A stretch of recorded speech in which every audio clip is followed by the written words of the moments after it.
اور مجھے پکا یقین تھا کہ ایسے موقع پر بطور خاص جناب الحاج ضمیر احمد صاحب جہاں کہیں ہو، اگر پہنچنے کا ان کے لیے راستہ ہو تو وہ ضرور پہنچ جائیں گے، کیونکہ ان کو میں نے بہت قریب سے دیکھا ہے۔ اگر نوجوان ان لوگوں کے حوالے ذمہ داری کر دیتے تو مجھے امید تھی کہ ضمیر صاحب مورتی صاحب کو بھی بلا لیتے، وہاں کے ایم ایل اے صاحب کو بھی، اور پولیس کے سامنے بیٹھ کر بہت بڑا مسئلہ حل ہو جاتا۔ ایسے سنگین حالات میں اللہ تعالیٰ نے اس لیڈر کو ایسی طاقت دیا ہے کہ وہ مسئلہ حل کر سکتا تھا، لیکن مجھ عاجز کا چہرہ تو دیکھ لینا تھا۔ ان کے ساتھ ساتھ آپ کی بات بھی، آپ بھی جو ہے انہیں سمجھانے میں ناکام رہے۔ ناکام تو نہیں، کیونکہ نبی کا مسئلہ تھا، نوجوانوں کو سمجھنے کی سخت ضرورت تھی، اور خدا کے ذات سے امید ہے کہ اس وقت کی محنت آج نہیں کل ضرور کام آئے گی، کہ بر وقت FIR درج ہو کر مجرم کو اگر گرفتار کیا جاتا یا ملزم کو گرفتار کیا جاتا تو پھر اتنا بڑا حال بنگلور کے اندر نہ ہوتا۔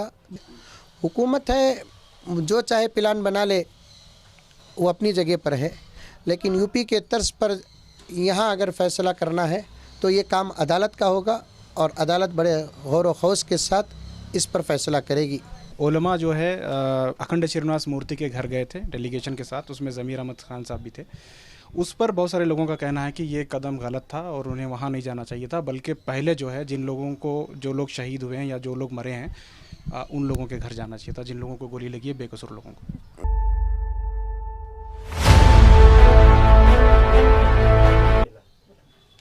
بنگلورو تشدد شہر کے لیے ایک بدنما داغ ہے۔ تشدد ہوا، اس کے بعد گرفتاریاں ہوئیں، اور اب بھی جو ہے لگاتار لوگوں کو گرفتاریوں کا ڈر ستا رہا ہے۔ اس پورے معاملے میں بات کرنے کے لیے ہمارے ساتھ معروف عالم دین PM مزمل ہے۔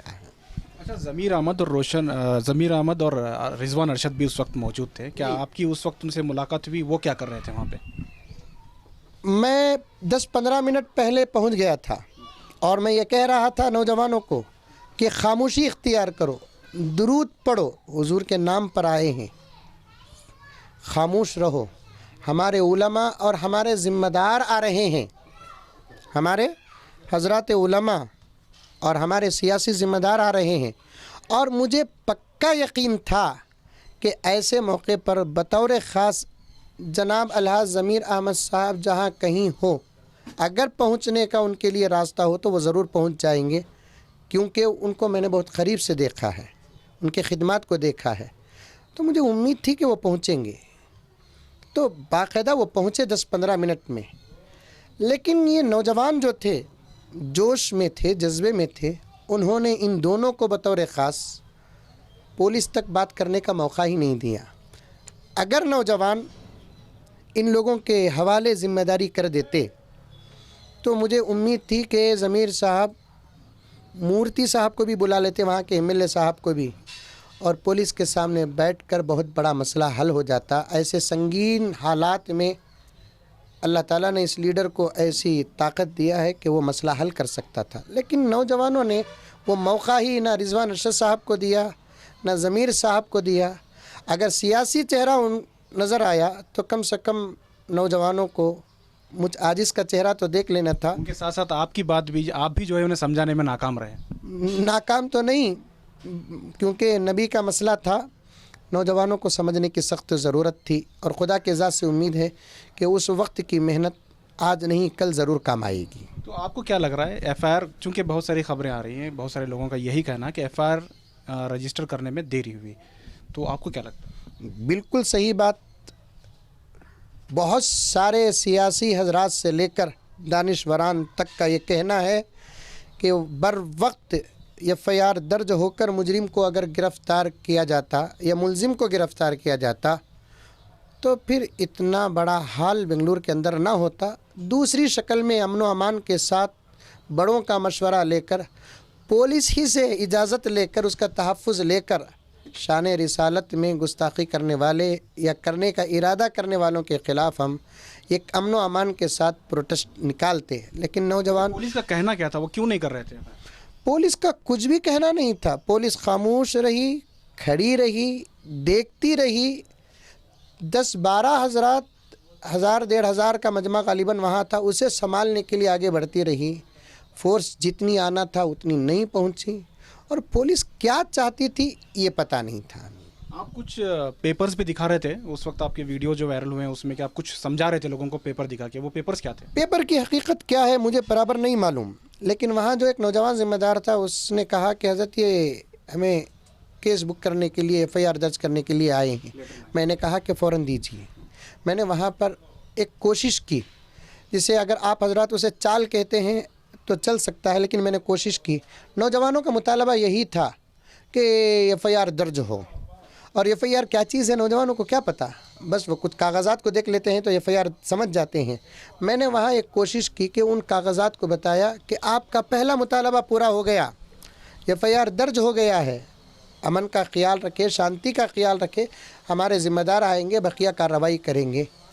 کسی قسم کا کوئی ہنگامہ نہ کرے، قانون کو ہاتھ میں نہ لے. بڑی وضاحت کے ساتھ میں کہہ رہا تھا، وہاں کھڑے ہوئے نوجوان بھی یہی کہہ رہے تھے. تو اب جو ہے کہا جا رہا ہے کہ یو پی کے طرز پر یہاں جو لوگ پکڑے گئے ہیں ان لوگوں کو جو بھی گلٹی اس میں پائے جاتے ہیں ان لوگوں کی جائیداد ضبط کر کے جس طرح سے یو پی میں ہوا تھا اس طرح سے کرنے کا منصوبہ بن رہا ہے، تو اس پر آپ کیا کہیں؟ منصوبہ حکومت بنا رہی ہے، فیصلہ انشاءاللہ تعالی عدالت کرے گی، اور عدالت سے ہمیں بڑی امید ہے کہ وہ بڑی گہری نظر ڈالے گی، کیونکہ عدالت ہی ایک ایسی چیز ہے جو کسی بھی مسئلے کو سرسری اور سطحی طور پر نہیں دیکھتی بلکہ گہرائی میں اتر کر دیکھتی ہے. حکومت ہے جو چاہے پلان بنا لے، وہ اپنی جگہ پر ہے، لیکن یو پی کے طرز پر یہاں اگر فیصلہ کرنا ہے تو یہ کام عدالت کا ہوگا، اور عدالت بڑے غور و خوض کے ساتھ اس پر فیصلہ کرے گی. آپ کیا پیغام دینا چاہیں گے آنے والے دنوں میں اس طرح کے معاملات نہ ہو؟ کس طرح سے آپ کے گائیڈ لائن ہوں گے، کس طرح سے لوگ ریئیکٹ کریں اس طرح کے معاملات؟ پہلا پیغام یہ ہے کہ اللہ تعالیٰ سے ہماری دعا بھی یہی ہے کہ کبھی ہمارے خصوصاً بنگلور میں، کرناٹک میں، ہمارے ملک مہان بھارت میں اور ساری دنیا میں کوئی اپنے یا کسی بھی دھرم کے کسی بڑے کے شان میں ہرگز گستاخی نہ کرے. اس سے پہلے ہندوستان میں ایک ایسا ہی کیس ہوا جو نبی کے شان میں الفاظ میں گستاخی ہوئی. نئے مسائل پیدا ہو رہے ہیں اور حکومت اسے قانون کے دائرے میں لے کر آ رہی ہے. تو میں سینٹرل تک یہ بات پہنچانا چاہتا ہوں، کسی بھی دھرم کے دیوی یا دیوتا، رہبر، بڑی شخصیت، اس کے شان میں گستاخی اگر کوئی کرتا ہے اور اس کی گستاخی دلائل کے ساتھ ثابت ہو جاتی ہے، ایک دو کو اگر پھانسی دے دیں گے، بڑوں کے شان میں گستاخی کرنے کا تصور تک ختم ہو جائے گا. یہ قانون ہندوستان میں بننا چاہیے. نہ محمد صلی اللہ علیہ وسلم کے شان میں گستاخی ہو، نہ خواجہ غریب نواز رحمۃ اللہ علیہ کے شان میں گستاخی ہو، نہ رام جی کے بارے میں گستاخی ہو، نہ لکشمن کے شان میں گستاخی ہو، نہ سیتا کے شان میں گستاخی ہو، نہ عیسیٰ کے بارے میں گستاخی. کسی بھی بڑے کے بارے میں کوئی کسی دھرم کو نہ چھیڑے، اپنی فکر کرے. ایک آخری سوال یہ، علماء جو ہے اکھنڈ شرینواس مورتی کے گھر گئے تھے ڈیلیگیشن کے ساتھ، اس میں ضمیر احمد خان صاحب بھی تھے. اس پر بہت سارے لوگوں کا کہنا ہے کہ یہ قدم غلط تھا اور انہیں وہاں نہیں جانا چاہیے تھا، بلکہ پہلے جو ہے جو لوگ شہید ہوئے ہیں یا جو لوگ مرے ہیں ان لوگوں کے گھر جانا چاہیے تھا، جن لوگوں کو گولی لگی ہے، بے قصور لوگوں کو. دیکھیے، سب سے پہلی بات یہ ہے کہ جانے والے کوئی ہمارے جیسے لوگ نہیں تھے. اس میں حضرت امیر شریعت شیخ الحدیث دارالعلوم محتمم دارالعلوم سبیل الرشاد تھے، اور حضرت کی سوچ جہاں تک جاتی ہے اس کی ابتدا تک بھی ہم نہیں پہنچ سکتے. اور شرینواس مورتی کے گھر حضرت کا جانا غلط نہیں تھا، کیونکہ جو واقعہ ڈی جے ہلی اور کے جی ہلی کے ساتھ ہوا وہ شرینواس مورتی کے گھر بھی ہوا ہے، کیونکہ وہ اس علاقے کا ایک ذمہ دار ہے. تو اس کے گھر حضرت کا جانا وہ حضرت کے مصلحتوں میں داخل تھا، اور اسے رکھ کر لوگ اگر ان بڑی شخصیتوں کے ساتھ تنقید کرتے ہیں تو وہ ان کی کم علمی یا ان کی دور اندیشی نہ ہونے کا ایک یہ ہے. اور رہا مسئلہ کہ شہیدوں کے گھر جانا تھا، وہاں جو تھے، میں کسی کا نام لیے بغیر کہتا ہوں کہ شہیدوں کے گھر جانا تھا. ضروری نہیں ہے کہ ہر جگہ میں جاؤں، کبھی کبھار ایک جگہ میں جاتا ہوں تو دوسری جگہ میں اپنی کسی نمائندے کو بھیجتا ہوں. ویسے وہاں حضرت امیر شریعت گئے ہیں تو وہ 4 جو شہید ہوئے ہیں ان کے گھر آج تک کوئی نہیں گیا، ایسی بات نہیں. بہت سارے علماء گئے ہیں، سمجھ میں مولانا مقصود عمران صاحب گئے ہیں، اور دوسرے علماء کرام گئے ہیں تو حضرت ہی کے فرمان پر گئے ہوں گے، کیونکہ ہر جگہ حضرت جانا ضروری اچھا، ہے۔ ضمیر احمد صاحب جو ہے 5 لاکھ روپے ہر فیملی کو، جو بھی شہید ہوئے ان لوگوں، جو بھی مرے ہیں ان لوگوں کو دینے کی بات کر رہے ہیں، اس پر بھی تنقید ہو رہی ہے۔ تنقید کرنے والے میرے والد حضرت مولانا زکریا صاحب رحمۃ اللہ علیہ فرماتے تھے، کیڑے نکالنا نہیں ہیرے نکالنا ہے۔ حضرت ضمیر احمد خان صاحب وہاں جو گئے تھے تسلی اور دلاسا دینے کے لیے، کیونکہ بہت سارے دوسرے دھرموں کے اندر بھی یہ بات اچھی طریقے سے ہے کہ مرنے کے بعد آدمی پوتر ہو جاتا ہے، مرنے سے پہلے جو کیا مرنے کے بعد وہ پوتر ہو گیا، بہرحال اس کا فیصلہ عدالت کرے گی۔ وہاں دلاسا دینے کے لیے کسی کا بچہ اچھا ہو کہ برا ہو، کسی کا بچہ اچھا ہو کہ برا ہو، اگر وہ مر جاتا ہے تو ماں کو تو درد ہوگا، درد کے لیے تسلی دینے کے لیے جانا پڑتا تھا، گئے۔ ضمیر احمد صاحب وہاں جانے کے بعد ان بچوں کا حال سن کر، ان کی ذمہ داریوں کو سن کر ان سے نہ رہا نہ گیا، وہ فوراً ان کی جو ذمہ داریاں تھیں اپنے اوپر لے کر، جیسا کہ کسی بچی نے کہا، یہ میرا واحد بھائی تھا جو میری شادی کا انتظام کر رہا تھا، اب میرا شادی کا انتظام کرنے والا کون ہے؟